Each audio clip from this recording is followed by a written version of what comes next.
Aujourd'hui, 14 décembre 2022, nous, au Bureau haïtien de normalisation, nous pouvons être fiers que nous sommes en droite ligne par rapport à notre mission et malgré les contraintes liées aux périodes de stabilité dans le pays. Au moment où nous célébrons nos 10 ans de création, nous pouvons dire que toutes les composantes de l'infrastructure qualité ont été déjà mises en place.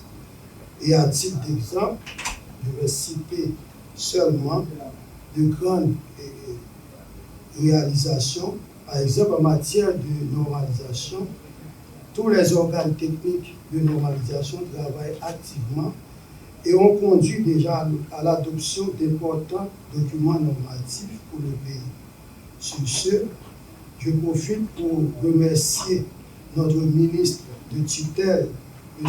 Cadet Saint-Jean, qui a toujours supporté les efforts du Bureau haïtien de normalisation et qui a paraphé les décisions d'homologation des derniers documents normatifs pour le pays, les normes NH ou normes haïtiennes. La signature des décisions de normalisation étant une étape importante dans le processus de normalisation. Merci, ministre Cadet. En matière de métrologie, le Laboratoire national de métrologie du BHN a déjà répondu à plusieurs demandes de services d'étalonnage de balance provenant d'entreprises et institutions œuvrant dans les secteurs d'activité divers.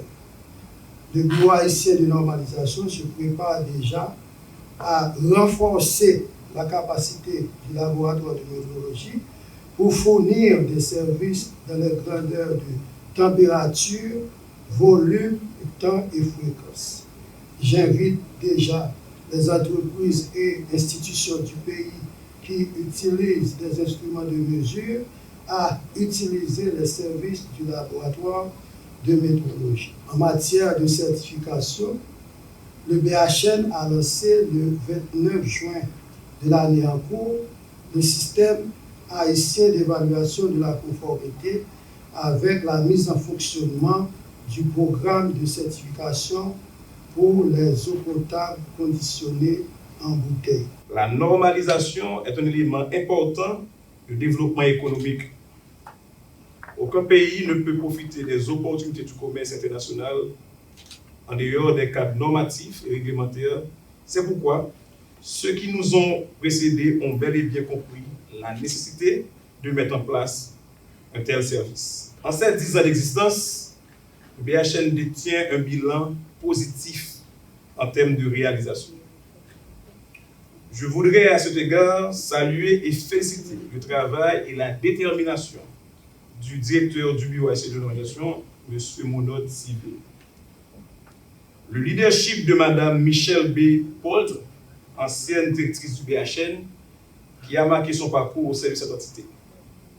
Permettez-moi également de saluer tous les anciens et actuels cadres du BHN qui, chacun de leur manière, ont pu apporter leur touche à cette tâche de doter le pays d'une infrastructure qualité de bonne facture. La normalisation, la certification et la métrologie. Certes, vous avez encore du pain sur la planche, mais vous pouvez quand même vous réjouir de ce que vous avez accompli. Malgré les difficultés que vous rencontrez et les faibles moyens dont vous disposez, vous avez fait de grands exploits. Le pays entier vous est reconnaissant. Mesdames, Messieurs, le commerce mondial vous tend les bras. Je reconnais et crois en la capacité de chacun de vous de contribuer à l'amélioration de la compétitivité des entreprises nationales sur l'échelle mondiale afin d'extirper le pays de ce marasme économique auquel il se trouve.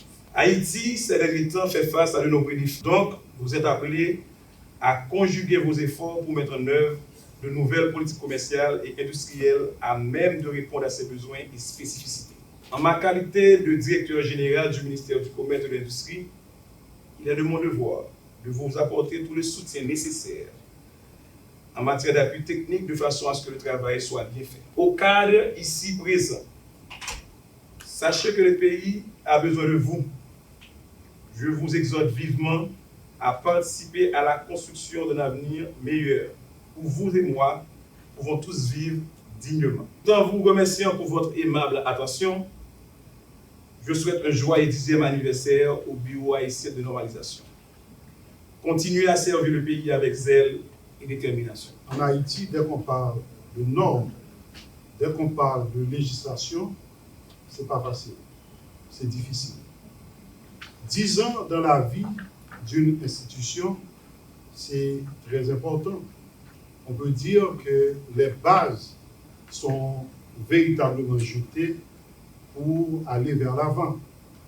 Toutefois, en Haïti, vous savez aussi bien que nous comment la situation est toujours difficile, comment il faut se battre au quotidien pour faire avancer nos institutions. Dès qu'on parle de commerce, on parle d'échange, on parle de respect des traités.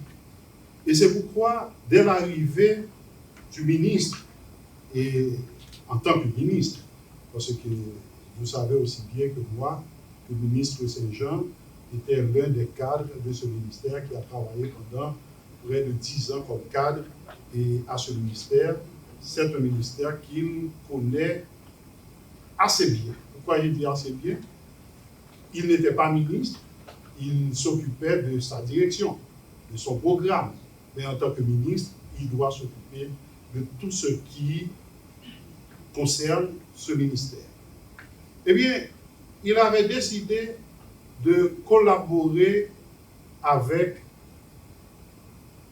M. Sylvie, directeur du BHE, pour faire avancer les choses, pour dire qu'il faut jeter les bases. Et pour jeter les bases, on a besoin de tous. Le pays vit un moment difficile, très difficile. Parfois, on se demande pourquoi avoir des lois si on ne va pas les respecter. Mais malheureusement pour nous, nous ne vivons pas en vase clos. On doit tenir compte des rapports qu'on entretient avec d'autres pays du monde.